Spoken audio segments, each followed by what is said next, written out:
Hello എല്ലാവർക്കും ഇന്നത്തെ പുതിയൊരു വീഡിയോയിലോട്ട് സ്വാഗതം. ഇന്ന് നമ്മൾ ചെറുപഴം കൊണ്ട് ഒരു അടിപൊളി ഒരു ഡ്രിങ്കാണ് തയ്യാറാക്കുന്നത്. അപ്പം നമുക്ക് വീഡിയോയിലോട്ട് കിടക്കാം.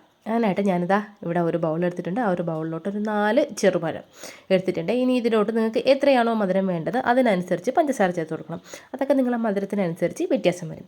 ഇനി ഇതുപോലത്തെ ഒരു സ്മാഷറോ അതല്ലെങ്കിൽ ഫോർക്കോ വെച്ചിട്ട് നന്നായിട്ട് എല്ലാം കൂടെ ഒന്ന് സ്മാഷ് ചെയ്ത് കൊടുക്കണം കേട്ടോ. നല്ല രീതിക്ക് നന്നായിട്ട് ഉടച്ച് കിട്ടണം. മിക്സിയിലൊന്നും ഇട്ട് അടിക്കല്ലേ, ഇതുപോലെ നന്നായിട്ടൊന്ന് ഉടച്ചെടുത്താൽ മതി. ഇനി നമുക്ക് ഇതിലോട്ട് ഒരു ടേബിൾ സ്പൂണോളം ഇഞ്ചി നീര്, അതുപോലെ തന്നെ ഒരു പകുതി ചെറുനാരങ്ങേൻ്റെ നീരും കൂടെ ഒന്ന് ചേർത്ത് കൊടുക്കുക.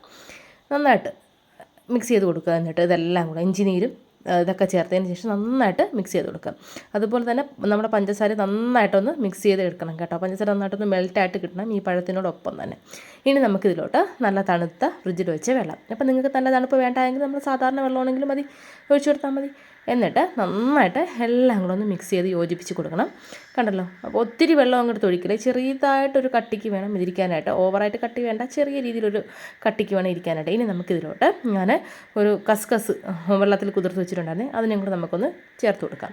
നമ്മുടെ സബ്ജാ സീഡ് ഒന്ന് ചേർത്ത് കൊടുത്തതിന് ശേഷം നന്നായിട്ട് മിക്സ് ചെയ്ത് കൊടുക്കുക. ഇനി നമുക്കൊരു ഗ്ലാസ്സിലോട്ട് ഒഴിച്ചിട്ട് കുടിക്കാം. ഇത്രയേ ഉള്ളൂ, വളരെ സിമ്പിളാണ്. ഒന്ന് ട്രൈ ചെയ്ത് നോക്കണേ. നോക്കിയിട്ട് നിങ്ങളുടെ ഫീഡ്ബാക്ക്സ് അറിയിക്കണം. ഇഷ്ടമായ സബ്സ്ക്രൈബ് ചെയ്യാനായിട്ട് മറക്കല്ലേ.